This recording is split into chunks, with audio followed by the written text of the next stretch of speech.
Allora, oggi in Commissione abbiamo esitato il nuovo regolamento, abbiamo dato parere favorevole, abbiamo mandato immediatamente alla Presidenza del Consiglio affinché si indica un Consiglio, a questo punto pare straordinario, si inserisca nei Consigli del bilancio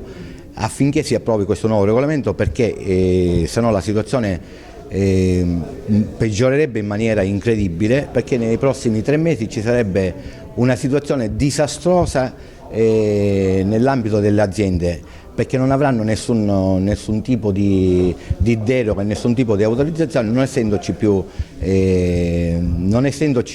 essendo scadute tutte le deroghe, e quindi l'amministrazione non può riscuotere e le aziende non potranno pagare, perché non c'è una situazione certa, non c'è un regolamento che dia certezza a tutte le aziende. Quindi la cifra dei 3 milioni di euro è attendibile? La cifra dei 3 milioni di euro è attendibile, perché le aziende pagano 3 mesi prima della nuova regolamentazione. Ogni 3 mesi vestono nelle casse comunali i tributi dovuti ai loro impianti.